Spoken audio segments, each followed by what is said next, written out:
มื้อนี้ขอให้พวกเขาใช้เวลาศึกษาพระคำของพระเจ้านำกันภายใต้เทศนาในหัวข้อความซาบซึ้งใจของไซรัสและอนาคตของพวกเขา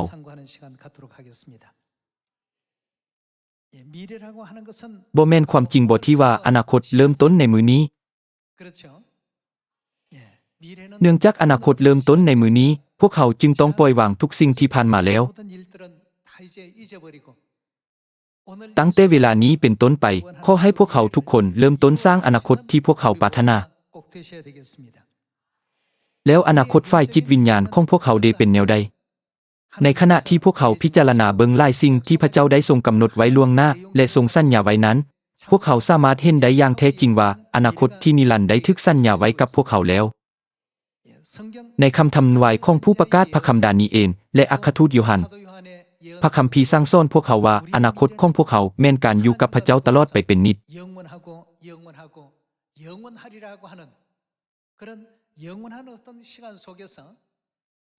พระคัมภีร์เปิดเผยว่าพวกเขาจะได้อยู่ในโลกบอนที่พวกเขาจะเพลิดเพลินกับชีวิตนิรันดร์และพระพรอันตลอดไปเป็นนิจ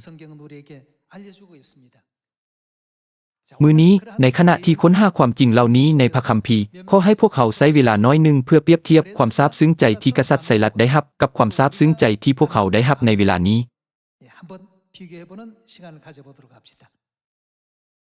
ก่อนอื่นหมดขอให้พวกเขามาพิจารณาเบิ่งสิ่งที่พระคัมภีร์กล่าวเกี่ยวกับอนาคตของพวกเขาขอให้พวกเขาเปิดไปในพระนิมิตบทที่22ข้อที่1ขอให้มาเบิ่งในพระนิมิตบทที่22ข้อที่1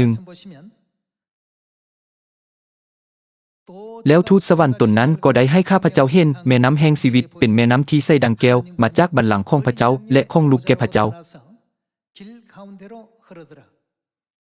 และไหลลงทางกลางถนนหนทางของนครแต่ละข้างของแม่น้ำมีต้นไม้แห่งชีวิตซึ่งเกิดมาก12ครั้งต่อปีแต่ละเดือนเกิดมากเทื่อนึงใบของต้นไม้นี้ใช้รักษาสนซาดทั้งหลายให้ดีพญาตอยู่ในนครนี้บ่มีสิ่งใดที่ตกอยู่ในคำสาปแช่งของพระเจ้าบัลลังก์ของพระเจ้าและของลูกแก่พระเจ้าจะตั้งอยู่ในนครนี้และพวกผู้รับใช้ของพระองค์จะนมัสการพระองค์พวกเขาจะเห็นพระเจ้าหน้าต่อหน้าและจะมีชื่อของพระองค์ประทับตาใส่หน้าภาคของพวกเขาไว้กลางคืนจะบ่มีอีกต่อไปและพวกเขาจะบ่ต้องการแสงโคมไฟหรือแสงตะเวนเพราะว่าพระผู้เป็นเจ้าจะเป็นแสงแจ้งของพวกเขาและพวกเขาจะปกครองดังกษัตริย์อยู่ตลอดไปเป็นนิจนี้แม่นอนาคตของพวกเขาเมื่อคำนึงว่าอนาคตของพวกเขาถูกบันทึกไว้ในพระคัมภีร์พวกท่านมีความคิดหรือความรู้สึกแนวใดพวกท่านรู้สึกซาบซึ้งใจเหมือนดังกษัตริย์ไซรัสบ่เมื่อกษัตริย์ไซรัสได้อ่านเกี่ยวกับอนาคตของเราเองซึ่งถูกบันทึกไว้ในเอสายาห์บทที่45เรารู้สึกซาบซึ้งใจอย่างยิ่งเมื่อค้นพบว่าคำทำนายดังกล่าวได้ถูกบันทึกไว้ในพระคัมภีร์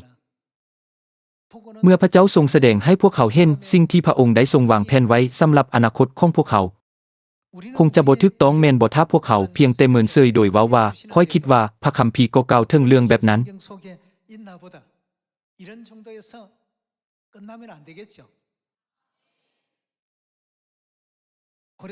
เมื่อได้เห็นคำทำนายเกี่ยวกับตนเองในพระคัมภีร์กษัตริย์ไซรัสผู้ที่เคยคิดว่าตนเองได้สร้างอาณาจักรที่ยิ่งใหญ่ด้วยความสำเร็จและความมีชัยของตนเองนั้นได้เข้าใจว่าพระเจ้าได้ทรงสัญญาไว้แล้วว่า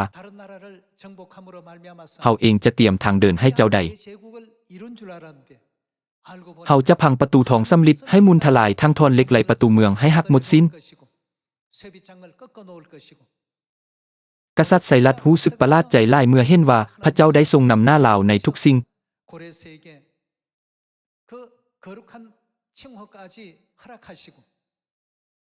ได้ทรงประทานตำแหน่งอันสูงทรงแก่ลาวและได้ทรงทำนายไว้ล่วงหน้าและทรงสัญญาถึงผลแห่งไสยชนะทั้งหมดของลาวในขณะที่พวกท่านอ่านพระนิมิตบทที่22ในมื้อนี้ความรู้สึกยำเกรงแบบเดียวกันนั้นเกิดขึ้นในใจของพวกท่านบ่เกิดขึ้นแท้บ่ถ้าเป็นเช่นนั้นพวกเขาก็สามารถเว้าได้ว่านี้แม่นจิตใจที่ได้รับพระวิญญาณบริสุทธิ์อย่างแท้จริงพระเจ้าได้ทรงสัญญากับพวกเขาว่าอยู่ในนครนี้บ่มีสิ่งใดที่ตกอยู่ในคำสาปแช่งของพระเจ้าอีกต่อไปพระบัลลังก์ของพระเจ้าและของลูกแก่พระเจ้าจะตั้งอยู่ในนครนั้นและพวกผู้รับใช้ของพระองค์จะบวรบัดรับใช้พระองค์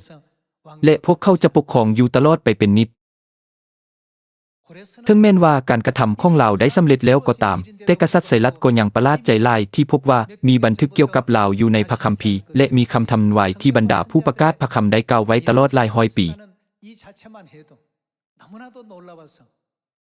ดังนั้นลาวจึงได้ปล่อยชาวอิสราเอลที่ถูกจับไปเป็นเสลยทั้งหมดและอนุญาตให้พวกเขากลับคืนเมืองบ้านเกิดเมืองนอนของตนกษัตริย์ไซรัสบ่เพียงแต่ปลดปล่อยพวกเขาจากการเป็นข้าทาสเท่านั้นแต่ลาวยังสั่งพวกเขาว่าจงไปสร้างพระวิหารให้แก่พระเจ้าของพวกเจ้า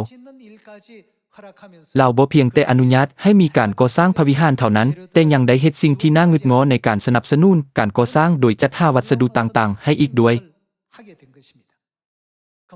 นี้แม่นหลักฐานที่แสดงให้เห็นว่าบันทึกของผู้ประกาศพระคำเอสายาได้เฮ็ดให้ลาวซาบซึ้งใจอย่างลึกซึ้งบ่แม่นบ่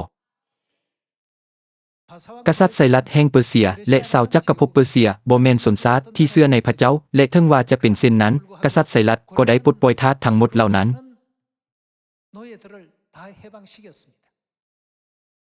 ถึงแม้นว่าการรักษาชาวอิสราเอลไว้จะนำผลประโยชน์ทางเศรษฐกิจอันใหญ่หลวงมาสู่ประเทศของลาวแต่กษัตริย์ไซรัสได้ปลดปล่อยพวกเขาทั้งหมดจากการเป็นทาส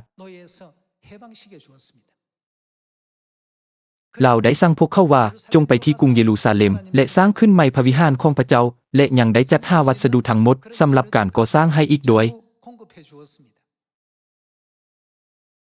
ลาวรู้สึกซาบซึ้งใจอย่างลึกซึ้งเพียงแต่ได้รู้ว่ามีบันทึกเกี่ยวกับลาวอยู่ในคำทำนายของพระคัมภีร์พระเจ้าได้ทรงเปิดเผยหลายอย่างเกี่ยวกับอนาคตของพวกเขาแก่พวกเขาผ่านทางพระคัมภีร์แต่พวกเขากำลังปฏิบัติภารกิจที่พระองค์ได้ทรงสร้างอย่างแท้จริงด้วยสุดจิตสุดใจโดยเต็มไปด้วยความสมซื่นยินดีและความเชื่อมั่นอันลึกซึ้งเช่นเดียวกับที่กษัตริย์ไซรัสได้รับทราบซึ้งใจบ่ในสมัยของพวกเขาถึงแม้นว่าจะมีบันทึกนับบ่ถ้วนเกี่ยวกับพวกเขาในพระคัมภีร์แต่พวกเขามักจะเบิ่งข้ามไปอย่างบ่ใส่ใจพวกเขาเพียงแต่คิดว่าเรื่องเส้นนั้นคงจะถูกบันทึกไว้ในพระคัมภีร์แล้วบรรดาท่านพวกเขาบ่แม่นตัวเอกแห่งคำทำนายที่กล่าวว่าพวกเขาจะปกครองตลอดไปเป็นนิจบ่อย่างใดก็ตามบางคนในพวกเขาถือว่าเรื่องเหล่านั้นเป็นเรื่องของคนอื่นบัดนี้ขอให้พวกเขามาเบิ่งบันทึกเกี่ยวกับอนาคตของพวกเขานำกันซึ่งพบอยู่ในพระนิมิตบทที่21บทที่21ข้อที่1แล้วข้าพเจ้าก็ได้เห็นสวรรค์ใหม่และแผ่นดินโลกใหม่สวรรค์แหกและแผ่นดินโลกแหกได้สูญหายไปและทะเลก็บ่มีคือกัน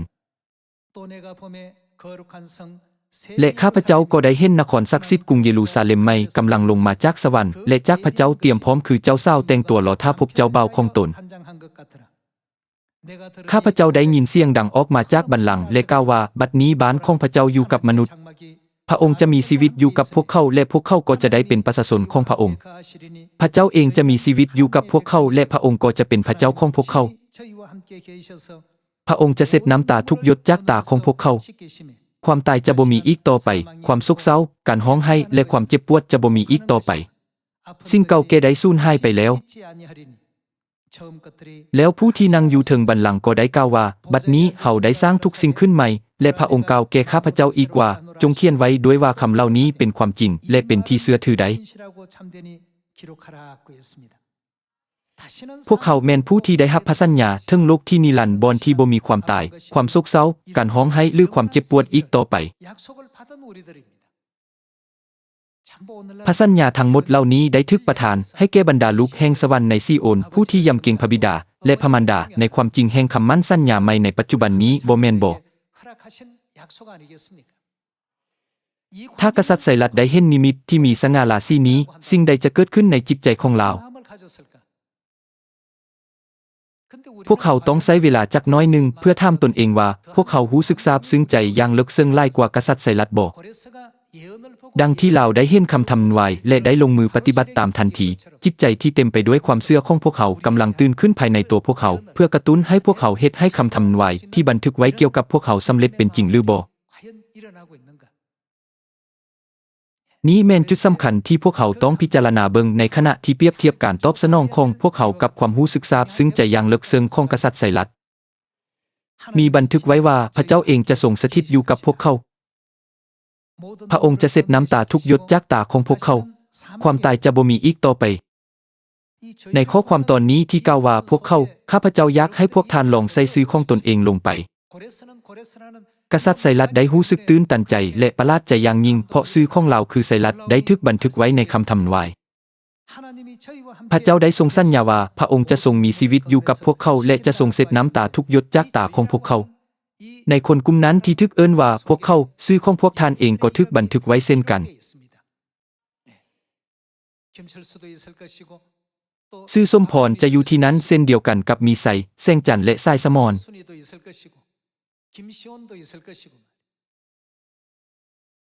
บุคคลทั้งหมดเหล่านี้ล้วนแต่ถูกรวมไว้ในคำเดียวคือพวกเขาในปัจจุบันนี้เป็นสิ่งสำคัญที่พวกเขาจะต้องเอาชื่อของพวกเขาเองใส่ในคำทำนายนี้และพิจารณาเบิ่งอนาคตอันรุ่งเรืองที่กำลังรอท่าพวกเขาอยู่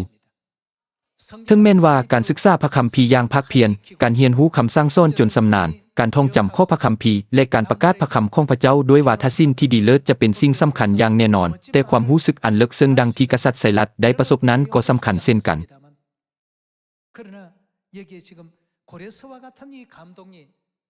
เมื่อพวกเขาเบิ่งในพระคัมภีร์ก็จะเข้าใจได้ว่าพระเจ้าได้ทรงบันทึกอนาคตของข้อยไว้แบบนี้ตั้งแต่ 2,000 ปีก่อนแล้ว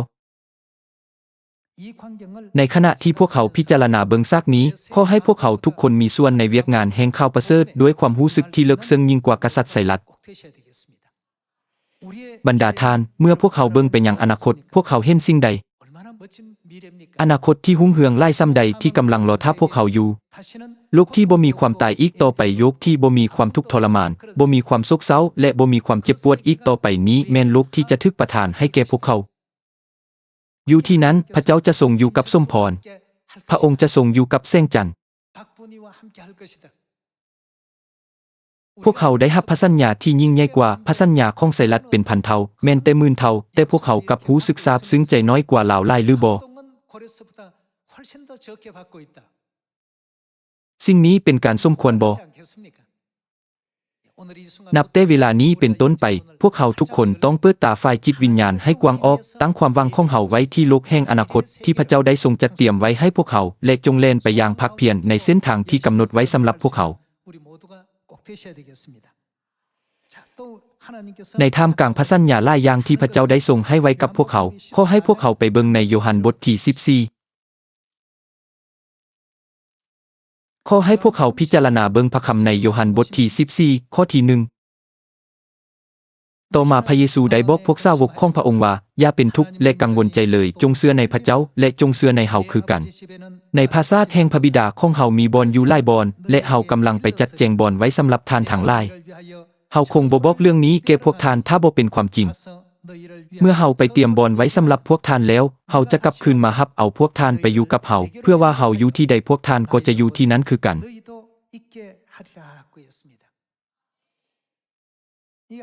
เพื่อนำพาพวกเขาไปสู่บ้านที่นิรันดร์ของพระเจ้าพระเยซูคริสต์ได้ทรงเตรียมทางนี้ไว้และทรงสัญญาว่าเฮาจะกลับคืนมารับเอาพวกเจ้าไปอยู่กับเฮาเพื่อว่าเฮาอยู่ที่ใดพวกเจ้าก็จะอยู่ที่นั้นคือกัน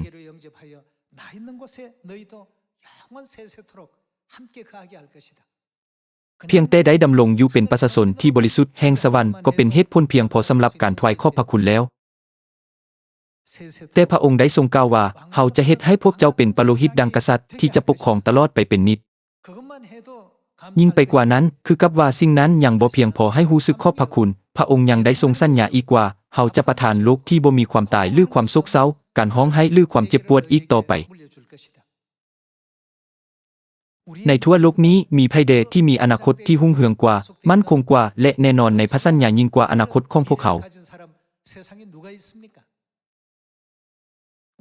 บ่มีไผนอกจากพวกเขาที่เป็นบรรดาลูกแห่งซีโอนที่ได้รับพระสัญญาดังกล่าว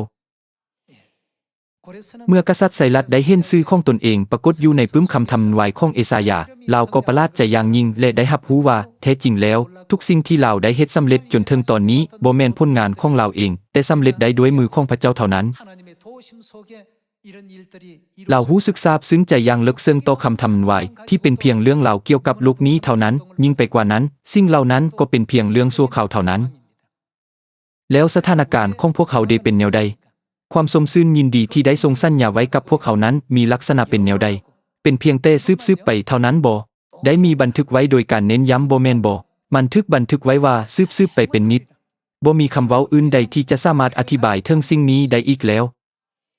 พวกเขาจะถือกรรมสิทธิ์ของอาณาจักรนั้นสืบไปเป็นนิดอยู่เบื้องหลังซื่อของพวกเขาแม่นพระคำของพระเจ้าที่ได้ทรงสัญญาและทรงรับประกันอนาคตเส้นนั้นสำหรับพวกเขาเมื่อใดก็ตามที่พวกเขาอ่านพระคัมภีร์เป็นสิ่งสำคัญที่จะรู้เหตุการณ์ต่างๆที่บันทึกไว้เช่นพระเยซูทรงประสูติที่เมืองเบธเลเฮมและพวกโหราจารย์ได้มานมัสการพระองค์อย่างใดก็ตามผ่านเรื่องราวเหล่านี้พวกเขาต้องสามารถตั้งคำถามที่ลึกซึ้งกว่านี้ว่าพระองค์ได้ทรงเสด็จมาสู่โลกนี้เพื่อประทานสิ่งใดให้แก่พวกเขาอาจจะถือว่าอนาคตของกษัตริย์ไซรัสเป็นสิ่งที่ยิ่งใหญ่แต่ขอให้พวกเขาจำไว้ว่าพระเจ้าได้ทรงประทานอนาคตที่เต็มด้วยพระคุณให้แก่พวกเขาซึ่งเป็นสิ่งที่เปรียบเทียบบ่ได้เลยเป็นอนาคตที่กว้างใหญ่ไพศาลและวัดแทกบ่ได้ซึ่งเกินกว่าที่ผู้คนในโลกนี้จะจินตนาการได้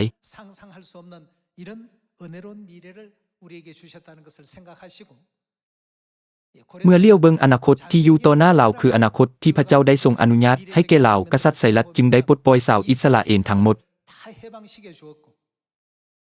ถ้าพวกเขาพิจารณาถึงผลประโยชน์ทางเศรษฐกิจของประเทศชาติการตัดสินใจนี้แม่นการสูญเสียอันใหญ่หลวงในเวลานั้นถึงแม้นว่าจะมีท่าแห่งทางเศรษฐกิจที่มหาศาลที่สามารถรับได้จากทาสจำนวนหลายแต่เราก็ได้ปลดปล่อยและปล่อยพวกเขาทั้งหมดให้เป็นอิสระจากการเป็นทาสจากนั้นเราได้สั่งว่าจงไปที่กรุงเยรูซาเล็มและสร้างพระวิหารขึ้นใหม่ให้แก่พระผู้เป็นเจ้าพระเจ้าของชาติอิสราเอลกษัตริย์ไซรัสบ่ได้เพียงแต่ออกคำสั่งเท่านั้นเรายังได้ให้การสนับสนุนทุกอย่างที่จำเป็นสำหรับการก่อสร้างพระวิหารขึ้นใหม่ด้วยในมื้อนี้พระเจ้าได้ทรงประทานอนาคตที่สดใสและรุ่งเรืองกว่าอนาคตของกษัตริย์ไซรัสให้แก่พวกเขาแล้วแต่ถ้าสิ่งที่พวกเขาปฏิบัตินั้นบ่ถึง1/1000หรือ1/10,000ของสิ่งที่เราได้เฮ็ดนั้นจะบ่เป็นเรื่องที่น่าละอายหลายบ่ถึงแม้นว่าพระเจ้าได้ทรงประทานพระคุณที่ยิ่งใหญ่กว่านั้นให้พวกเขาแต่พวกเขากลับขาดความเข้าใจที่แท้จริงและความหมายต่อพระคุณนั้นในขณะที่คิดตึกตองถึงเรื่องนี้พวกเขาควรถามตนเองว่าถ้าหัวใจของพวกเขาซาบซึ้งน้อยกว่ากษัตริย์ไซรัสนั้นหมายความว่าแนวใดพี่น้องชายพี่น้องสาวข้าพเจ้าเชื่อว่าพวกเขาทุกคนจะใช้เวลาตึกตองถึงเรื่องนี้อย่างลึกซึ้งและทบทวนเบิ่งตนเองอย่างจริงใจในโยฮันบทที่14พวกเขายังเห็นซากที่พระเยซูได้ทรงแสดงให้เห็นว่าพระองค์ทรงกำลังจัดเตรียมบ้านที่นิรันดร์สำหรับพวกเขาอย่างใดโดยทรงกล่าวว่าในปราสาทแห่งพระบิดาของเฮามีบ่อนอยู่หลายบ่อนเฮากำลังไปจัดแจงบ่อนไว้สำหรับทานทั้งหลายขอให้พวกเขาเปิดไปในลูกาบทที่19ข้อที่12ดังนั้นพระองค์จึงกล่าวว่ายังมีเจ้านายผู้หนึ่งผมจะออกไปแดนไกลเพื่อรับแต่งตั้งให้เป็นกษัตริย์ขันแล้วเพิ่นจะต้องกลับมายังบ้านเมืองของตนอีกก่อนจากไปเพิ่นได้เอิ้นคนใส่10 คนของตนมาและมอบเลี่ยนคำให้แต่ละคนทั้งสั่งว่าจงใส่เลี่ยนคำนี้ไปค้าหากำไรจนกว่าเฮากลับมาแต่ประชาชนในบ้านเมืองของเพิ่นสั่งเพิ่นจึงใส่คณะทูตตามไปเพื่อบอกว่าพวกเขาบ่ต้องการสายคนนี้ให้เป็นกษัตริย์ของพวกเขาต่อมาหลังจากรับแต่งตั้งให้เป็นกษัตริย์แล้วเพิ่นก็กลับมายังบ้านเมืองของตนเพิ่นได้สั่งให้บรรดาคนใส่มาปรากฏตัวต่อหน้าเพิ่นเพื่อจะได้รู้ว่าเขาค้าได้กำไรน้อยหลายเท่าใดผู้ที่หนึ่งเข้ามารายงานว่าท่านผู้ค้าได้10 เหรียญคำเป็นกำไรด้วยเหรียญคำอันเดียวที่ท่านได้มอบให้ผู้ค้าเพิ่นกล่าวว่าดีหลายเจ้าเป็นคนใช้ที่ดีเมื่อเจ้าสัตย์ซื่อในข้องเล็กน้อยเฮาจะให้เจ้าปกครอง10 หัวเมืองผู้ที่ส่งเข้ามารายงานว่าท่านผู้ค้าได้5 เหรียญคำเป็นกำไรด้วยเหรียญคำอันเดียวที่ท่านได้มอบให้ผู้ค้าเพิ่นกล่าวแก่คนนี้คือกันว่าเจ้าจะได้ปกครอง5 หัวเมืองอีกคนหนึ่งเข้ามารายงานว่าท่านนี้ได้เหรียญคำของท่านผู้ค้าได้เอาผ้ามนหอเมียนไว้ผู้ค้ายานทานเพราะท่านเป็นคนเข้มงวดท่านเอาสิ่งที่บ่เป็นของท่านและเก็บเกี่ยวเอาสิ่งที่ท่านบ่ได้ปลูกเพิ่นตอบลาวว่าคนไซที่ซัวซาเฮาจะลงโทษเจ้าด้วยคำเว้าของเจ้าเองเจ้าฮู้ว่าเฮาเป็นคนเข้มงวดเอาสิ่งที่บ่เป็นของเฮาและเก็บเกี่ยวเอาสิ่งที่เฮาบ่ได้ปลูกคันซั่นเป็นหยังเจ้าจึงบ่เอาเหรียญคำของเฮาไปฝากไว้กับธนาคารแล้วเฮาก็จะได้เหรียญคำคืนพร้อมด้วยดอกเบี้ยเมื่อเฮากลับมาแล้วเพิ่นก็กล่าวแก่คนที่ยืนอยู่หั่นว่าจงเอาเหรียญคำไปจากมันและมอบให้ผู้ที่มี10 เหรียญคำแต่พวกเขาเว้ากับเพิ่นว่าท่านเรามี10 เหรียญคำแล้วเดเฮาบอกท่านทั้งหลายว่าเพิ่นตอบทุกคนที่มีอยู่แล้วก็จะได้รับหลายยิ่งขึ้นแต่ผู้ที่บ่มีหยังเลยนั้นแม้นแต่สิ่งที่ตนมีอยู่แล้วเล็กน้อยก็จะถูกเอาไปเสียจากลาว ฝ่ายพวกศัตรูของเฮาที่บ่อยากให้เฮาปกครองเขานั้นจงพาเข้ามาที่นี้และฆ่าเขาเสียต่อหน้าเฮาในที่นี้ในคำอุปมาเรื่องเลี่ยนคำนี้ลูกาบทที่19ได้บันทึกเกี่ยวกับอนาคตของคนรับใช้ที่เพียงแต่รักษาเลี่ยนคำของตนไว้และอนาคตของคนรับใช้ที่เอา1เลี่ยนคำของตนไปค้าขายและได้10เลี่ยนคำเป็นกำไรสำหรับพวกท่านแล้วอนาคตแบบใดดีกว่าอนาคตของผู้ที่รักษาเลี่ยนคำของตนไว้หรืออนาคตของผู้ที่ได้10เลี่ยนคำเป็นกำไรถ้าพวกเขารู้ว่าอนาคตของผู้ที่ได้10เลี่ยนคำเป็นกำไรนั้นดีกว่าพวกเขาก็ต้องตั้งเป้าหมายนั้นไว้เช่นกันแล้วพวกเขาต้องเฮ็ดแนวใดจึงจะได้10เลี่ยนคำเป็นกำไรต้องมีการลงมือเฮ็ดอย่างแท้จริงเว้าก็คือต้องมีการกระทำอย่างต่อเนื่องเพื่อบรรลุเป้าหมายนี้กษัตริย์ไซรัสบ่เพียงแต่พอใจกับคำทำนายเกี่ยวกับตนเองเท่านั้นแต่ยังรวมถึงคำทำนายเกี่ยวกับการปลดปล่อยประชาชนของพระเจ้าจากผู้ที่จับพวกเข้าไปเป็นเสลยและการก่อสร้างพระวิหารขึ้นใหม่ดังนั้นเราจึงได้เฮ็ดอย่างตามคำทำนายนั้นเพราะว่าเราเชื่อเราจึงได้ปฏิบัติตามที่ได้ทำนายไว้ทุกประการเราได้ปลดปล่อยชาวอิสราเอลทั้งหมดให้เป็นอิสระ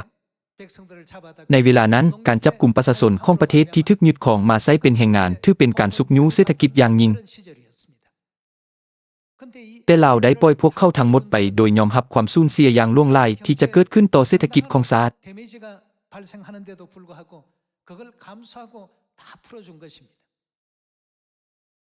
ยิ่งไปกว่านั้นเราได้สั่งให้พวกเขาไปที่กรุงเยรูซาเล็มและสร้างพระวิหารเพื่อรับใช้พระเจ้าด้วยบ่แม่นบ่เราบ่เพียงแต่ออกคำสั่งเท่านั้นแต่ยังได้สนองวัสดุทั้งหมดเพื่อสร้างพระวิหารอีกด้วยในขณะที่พิจารณาคำอุปมานี้มีบางคนที่จะมีอนาคตที่ได้รับ10เลี่ยนคำเป็นกำไรและผู้อื่นอีกจะมีอนาคตที่ได้รับ5เลี่ยนคำเป็นกำไรสร้างน่าเศร้าใจที่ยังจะมีผู้ที่จะมีอนาคตที่ได้รับ1เลี่ยนคำเท่านั้นพระเจ้าทรงกำลังจัดเตรียมอนาคตให้แก่พวกเขาทุกคนในฐานะปโลหิตดังกษัตริย์ในอาณาจักรสวรรค์ซึ่งเป็นอนาคตที่รุ่งเรืองซึ่งพวกเขาจะสมชื่นยินดีตลอดไปเป็นนิจ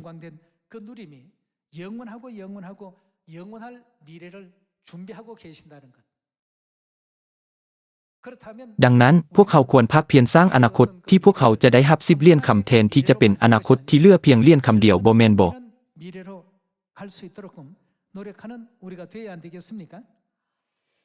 ขอให้พวกเขามาพิจารณาเบิ่งพระคำแห่งคำทำนายในเอสายาบทที่60ข้อที่1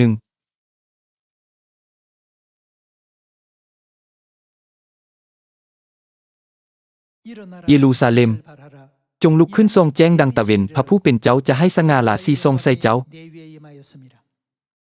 ส่วนชนชาติอื่นๆนั้นมืดจะปกคลุมพวกเขาแต่สำหรับเจ้าเองแสงแจ้งจะส่องใส่เจ้าเป็นแสงแจ้งที่มาจากพระผู้เป็นเจ้าคือพระองค์จะมาอยู่นำด้วยสง่าราศีนั้นแสงแจ้งของเจ้าจะนำบรรดาชนชาติเข้ามากษัตริย์จะเข้าสู่แสงแจ้งในมือใหม่ของเจ้าจงเบิ่งฮอบตัวเจ้าและเห็นยังเกิดขึ้นแด่คือฟุ้งชนของเจ้าพวมเต้าโฮมกันกลับขึ้นมาพวกลูกชายของเจ้าจะมาจากที่ห่างไกลพวกลูกสาวของเจ้าจะถูกอุ้มมาดังเด็กน้อยขอให้มาสืบต่อในข้อที่20มื้อที่เจ้าโศกเศร้าเสียใจจะสิ้นสุดไปเฮาคือพระผู้เป็นเจ้าจะเป็นแจ้งของเจ้าคือเป็นแสงสว่างสำหรับเจ้าตลอดไปส่องแสงแจ้งกว่าตะเวนและเดือนอีกประชาชนของเจ้าจะทำสิ่งถูกต้องทั้งหมดและได้เป็นเจ้าของดินแดนสืบไปเป็นนิจ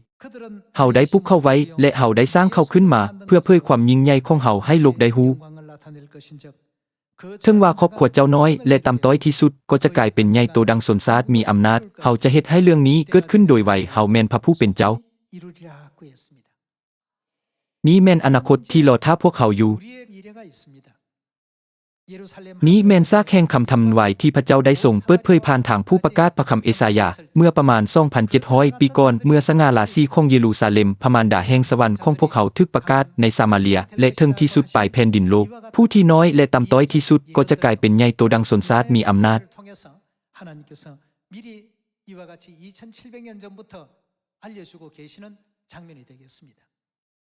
ดังนั้นพวกเขาบ่ควรก้าวต่อไปด้วยความเชื่ออย่างมั่นคงว่าคำทำนายทั้งหมดนี้จะสำเร็จอย่างแน่นอนบ่ ดังที่กษัตริย์ไซรัสได้กระทำอย่างเด็ดขาดเพื่อตอบสนองต่อสิ่งที่ได้สำเร็จเพื่อลาวพวกเขาก็ควรแสวงหาอนาคตของพวกเขาอย่างตั้งหน้าตามพระประสงค์แห่งคำทำนายของพระเจ้าบ่แม่นบ่ 하나님의 그 예언의 뜻을 따라갈 수 있는 우리가 되어야 되지 않겠습니까? ถ้าอย่างนั้นขอให้พวกเขามาพิจารณาเบิ่งซากแห่งคำทำนายที่พระเจ้าได้ทรงเปิดเผยแก่พวกเขาอีกจัก2-3ซากมัทธิวบทที่24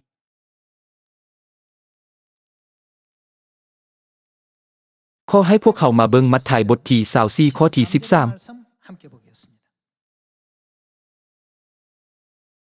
แต่ผู้ใดก็ตามที่ทนได้จนถึงที่สุดจะได้พ้นข่าวประเสริฐเรื่องอาณาจักรสวรรค์จะมีการประกาศไปทุกบอนทั่วโลกเพื่อเป็นพยานยืนยันให้มนุษย์ทุกชาติรู้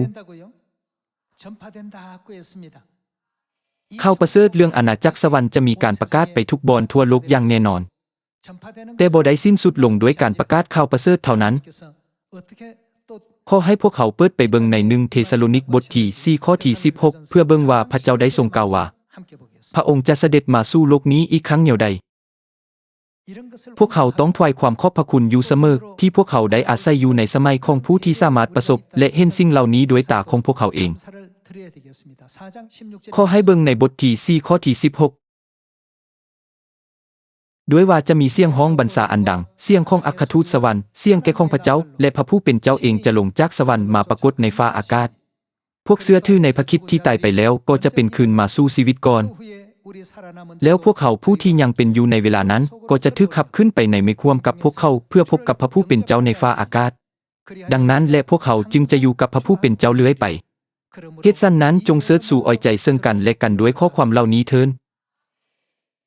สิ่งเหล่านี้แม่นสิ่งที่พวกเขาทุกคนต้องประสบในระหว่างเดินทางไปสู่อาณาจักรสวรรค์ที่นิรันดร์บ่แม่นบ่ทั้งหมดนี้แม่นน่าตื่นเต้นหลายเหตุการณ์เหล่านี้สร้างน่าเลื่อเชื่อและประหลาดใจแท้ๆพระเจ้าได้ทรงบันทึกสิ่งทั้งหมดเหล่านี้ไว้แล้ว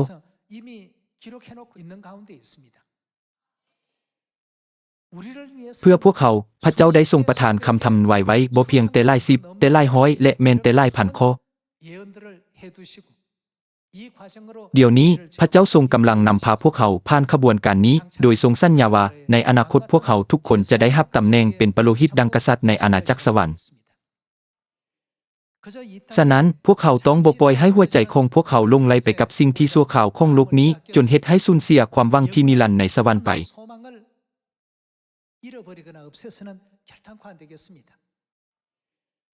จะบ่ดีกว่าบ่ถ้าอนาคตของพวกเขาเป็นดังผู้ที่ได้10เหรียญคำเป็นกำไรแทนที่จะเป็นผู้ที่ได้เพียง1เหรียญคำเพื่อบรรลุเป้าหมายนี้ในเวลาที่พวกเขามีชีวิตอยู่ในมือนี้ขอให้เฮาดำรงชีวิตโดยการเชื่อฟังพระคำของพระองค์อย่างครบบริบูรณ์และประกาศข่าวประเสริฐอย่างดุมันข้าพเจ้าอธิษฐานว่าโดยการเฮ็ดเช่นนั้นพี่น้องทุกคนในครอบครัวแห่งซีโอนของพวกเขาจะได้กำไรบ่เพียงแต่10เหรียญคำแต่เป็นร้อยเป็นพันหรือแม้นแต่10,000เหรียญคำ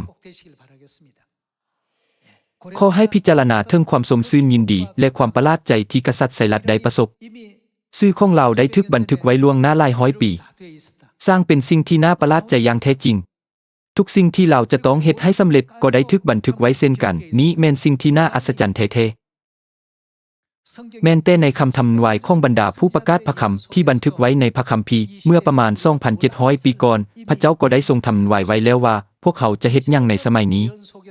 ในคำทำนายจาก 2,000 ปีก่อนพระเจ้าได้ทรงบันทึกไว้แล้วว่าพวกเขาจะเป็นแนวใดในอนาคตพวกเขาจะได้รับโลกที่นิรันดร์จากพระเจ้าเป็นมรดกคือบอนที่จะบ่มีความตายอีกต่อไปความโศกเศร้าหรือการร้องไห้จะบ่มีอีกต่อไปเรื่องที่พวกเขาจะได้รับมรดกนี้ได้ถูกบันทึกไว้แล้วในพระคัมภีร์สิ่งนี้มีคุณค่ายิ่งกว่าอพาร์ตเมนต์แห่งหนึ่งในโลกนี้บ่แม่นบ่บ่ว่าชีวิต10 ปีหรือ20 ปีในโลกนี้จะดีเลิศเพียงใดก็ตามชีวิตที่เป็นนิรันดร์คือชีวิตที่ยืนยงตลอดไปเป็นนิจย่อมมีคุณค่าหลายกว่าอย่างหาที่เปรียบบ่ได้บ่แม่นบ่ขอให้พวกเขาใช้เวลาจักบุตหนึ่งเพื่อเปรียบเทียบอนาคตของพวกเขากับอนาคตของกษัตริย์ไซรัสสง่าราศีของเราบ่สามารถเทียบได้กับสง่าราศีที่จะถูกเปิดเผยในพวกเขาอย่างใดก็ตามเพียงแต่ได้รับการดลใจเล็กน้อยเท่านั้นกษัตริย์ไซรัสก็ได้เฮ็ดภารกิจอันยิ่งใหญ่ให้สำเร็จ ในเมื่อพระเจ้าได้ทรงจัดเตรียมอนาคตที่สง่างามไว้ให้พวกเขาแล้ว พวกเขาควรใช้ชีวิตโดยถูกครอบงำด้วยความยากลำบากและความโศกเศร้าอยู่บ่ในช่วงเวลานี้เองขอให้พวกเขาตั้งปณิธานใหม่ในใจอีกครั้งและยึดมั่นในความหวังต่ออนาคตที่พระเจ้าได้ทรงประทานให้โดยบ่ปล่อยให้หลุดลอยไปข้าพเจ้าอธิษฐานอย่างจริงใจเพื่อให้พวกเขาทุกคนได้กลายเป็นครอบครัวแห่งสวรรค์เป็นลูกแห่งซีโอนผู้ที่เล่นในการแข่งขันที่กำหนดไว้ต่อหน้าพวกเขาอย่างภาคเพียรด้วยนี้ข้าพเจ้าขอจบคำเทศนาของมื้อนี้ไว้เพียงเท่านี้ขอขอบใจ